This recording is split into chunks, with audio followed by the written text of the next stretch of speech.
이재명 대통령이 오늘도 부동산 관련 SNS 글을 게재하면서 연일 집값 잡기를 강조했습니다. 한편 코스피는 오늘 5% 넘게 폭락하면서 5천선이 붕괴됐는데요. 정철진 경제평론가와 관련 내용 짚어봅니다. 어서 오십시오. 네, 안녕하십니까. 안녕하세요.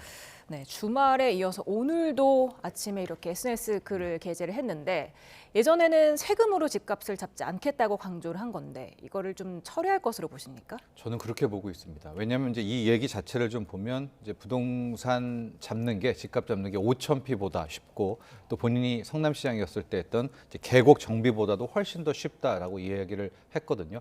그리고 또 SNS를 통해서 이 부동산 투기 옹호를 멈춰라 이 정도까지 강력한 의지를 피력했다라는 것은 이재명 대통령과 이제 집값이 속된 말로 한판 승부를 하겠다라고 하는 건데요. 이재명 대통령은 그간 행보를 좀 이어보면 실질적으로 총력, 전력 투구를 합니다. 그러니까 뭐 계속 공급 대책, 무슨 대책, 대출 규제 다 썼는데도 안 잡히게 될 경우 마지막 카드라고 할 수 있는 뭐 보유세 인상이라든가 기타에 대한 카드도 분명히 좀 쓰겠다라는 거기에 대한 이제 강력한 의지 표명이었다라고 보고 있습니다. 그리고 또 서울 강남구 개포동에 시세보다 4억 낮춘 급매가 나왔다는 기사를 공유했는데 그러면 지금 다주택자들이 중과세 유예 종료를 앞두고서 집을 팔고 있다 이렇게 보고 있다고. 그러니까 이제 그 사례를 하나 올린 거니까요. 이제 예. 시장을 놓고 보면 다주택자의 중과입니다. 집 많은 사람들이 소위 말하는 집을 한 채를 팠을 때 뭐 최대 다주택자의 뭐 집값 수익이 많이 났을 때는 80% 이상을 이제 세금으로 내는 그거를 1년간 유예해줬는데 이제는 더 이상 올해 5월 9일 이후로는 유예하지 않겠다라고 몇 번이나 이제 피력을 한 것입니다. 그러니까 이제 저 거래는 뭐냐면 다주택자 중에서 이미 꽤 많이 뭐 10억 이상의 차익을 낸 사람이 5월 9일 전에 이제 급매물을 내놓는 거고요. 실제 사례가 하나 나왔다라고 해서 저걸 이제 리트윗하게 된 거였는데요. 이 아파트가 개포자의 프레지던스입니다. 이제 나름 신축이고 30평형이라고 말씀드릴게요. 전용 84제곱미터인데 42억대 거래였었는데 이게 38억으로 나왔습니다. 그런데 중요한 것은 지금 이 다주택자들이 중과세를 피하려고 양도세 중과를 피하려고 많은 물량이 나와 있느냐 그건 아니거든요. 예. 네, 그렇기 때문에 막 물량이 쏟아져야 되잖아요. 근데 아직 그런 조짐은 보이지 않고 있고 또 하나는 이 물량이 나왔다 하더라도 소위 말하는 매수자가 이 물량을 받아야 되는데 이제 여기서부터 문제가 좀 있는 거예요. 왜냐하면 서울은 전역이 토지거래 이제 허가 구역으로 묶여 있지 않습니까? 예. 본인이 실거주를 해야 되는데 거기 안에 이제 세입자가 살고 있다.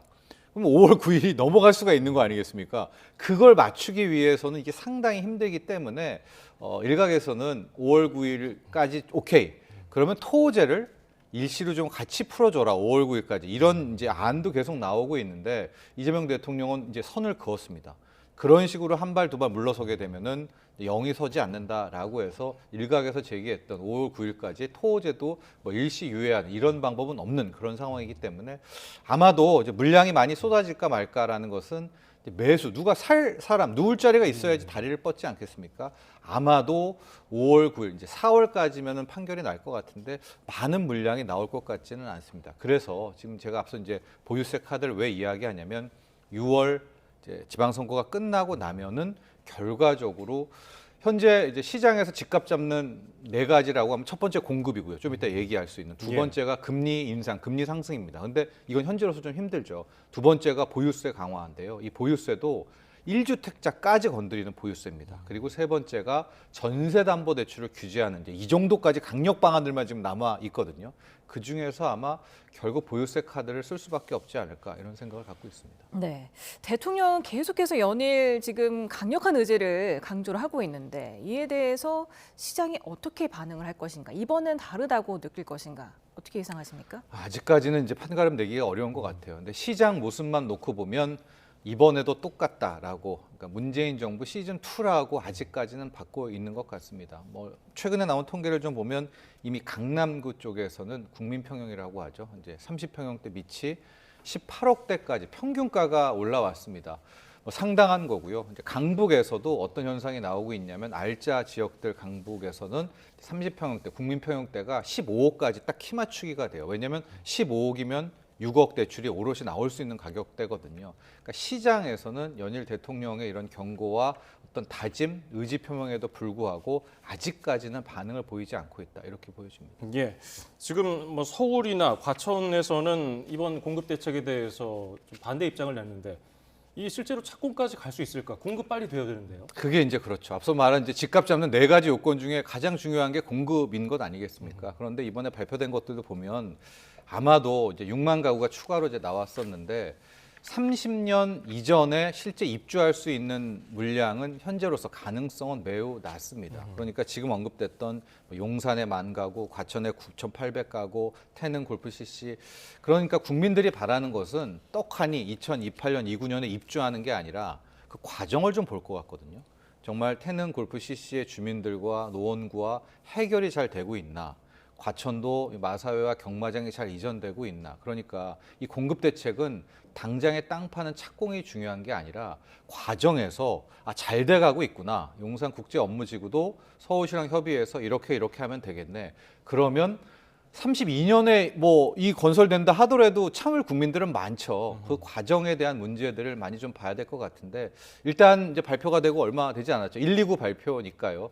그래서 지금부터 당국이 중요한 것은 용산 지역이든 또 과천이든 태릉 골프 CC든 주민들과의 그런 잘 돼가고 있음 이거를 보여주는 게 중요한 관건인 것 같아요. 네.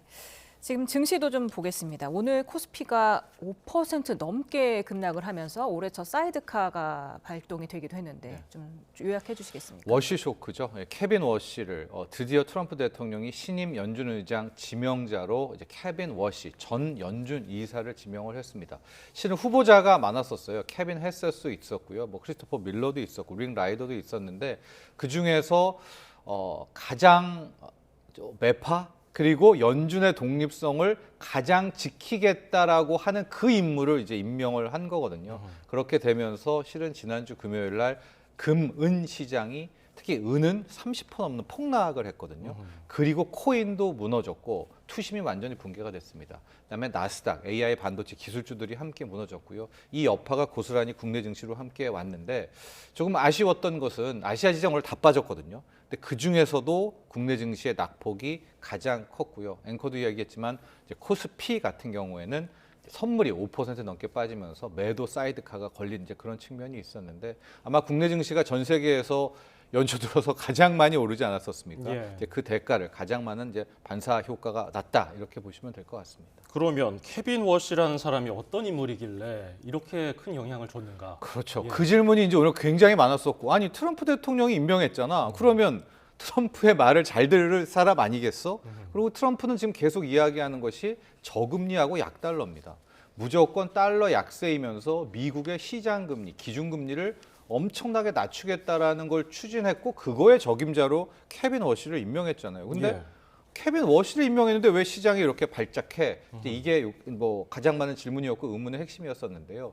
케빈 워시는 좀 스타일이 다릅니다. 즉 금리를 떨어뜨릴 겁니다. 금리를 내리긴 내리고 시장 금리도 함께 잡을 거, 국채 금리도 떨어뜨릴 것 같은데 그 방식이 양적 완화라고 하죠. 기존의 달러 유동성을 공급해서 소위 말하는 금리를 떨어뜨리는 방식이 아니라 절대적으로 돈은 풀지는 않는 겁니다. 돈을 풀지 않고 금리를 낮추는 방법을 이제 시도하기 때문에 그럼 어떤 방법이 있겠습니까? 기존 딴 데 있는 돈을 갖고 와서 채권 시장, 국채 시장으로 이제 옮겨 붙어야 되는 거 아니겠습니까? 그러니까 이 금과 은이 굉장히 많이 급락하면서 수급이 빠졌었고요. 또 약한 고리인 코인도 함께 무너졌었고요. 나스닥의 기술주들도 함께 돈이 빠지게 된 거였었는데 오늘과 이번 주 내내 한번 시장 흐름을 봐야 될 것 같습니다. 금리를 올린다는 건 절대 아닙니다. 하고 케빈 워시가 제가 봐도 금리를 올릴 사람 같지는 않고요. 트럼프와의 교감이 있는데 그러나 미 국채죠. 미 국채를 살리면서 미 국채 금리를 떨어뜨리는 그 방식을 분명히 추구할 것이기 때문에 시장은 그렇다면 딴 데에서 돈 빼오겠네. 그럼 미리 빠져야 되겠네. 아마 이런 우려 속에 오히려 다 돈들이 빠져나갔다. 이렇게 해석하는 것이 맞을 것 같습니다. 네, 그러니까 미국 국채 금리는 당장은 좀 올라갈 것이고 떨어뜨리는 거죠. 그러니까 가격을 올리는 거죠. 네. 돈들이 미 국채를 사려고 막 올 테니까 가격은 오르지만 미 국채 금리를 떨어뜨려서 지금 트럼프가 계속 말하는 게 모기지론 낮춰라. 시장금리 낮춰라. 그래서 기준금리 인하를 하고 이제 파월을 압박을 했는데 아마 케빈 워시 같은 경우에는 기준금리를 인하하는 것은 뭐 데이터를 보겠다라고 했지만 이와는 별도로 시장금리, 우리가 말하는 채권금리는 자신만의 테크닉과 어떤 방법으로 낮출 것이기 때문에 저는 당분간은 미 국채를 좀 봐야 된다. 그래서 미 국채 금리가 떨어지는지를 좀 봐야 될 것 같고요. 미 국채 금리가 떨어지는 것을 확인하게 된다면 저는 결과적으로 금이라든가 은이라든가 나스닥 기술주 코인들은 좀 힘든 국면이 이어지지 않을까 또 이런 전망도 해봅니다. 네, 그럼 지금 금이 10%대, 은은 30%대로 네. 급락을 했는데 언제까지 이런 흐름이 이어질 것으로 보십니까? 저는 꽤 오래 좀 그러니까 바로 급반등, V자 반등은 좀 힘들지 않을까라고 보고 있습니다. 그렇기 때문에 뭐 완전히 여기서 무너진다라는 것은 아니기 때문에요. 이것과 함께 보시되 마치 떨어졌으니까 뭐 풀베팅을 한다. 오늘 삼성전자, 하이닉스 큰 폭으로 빠졌거든요.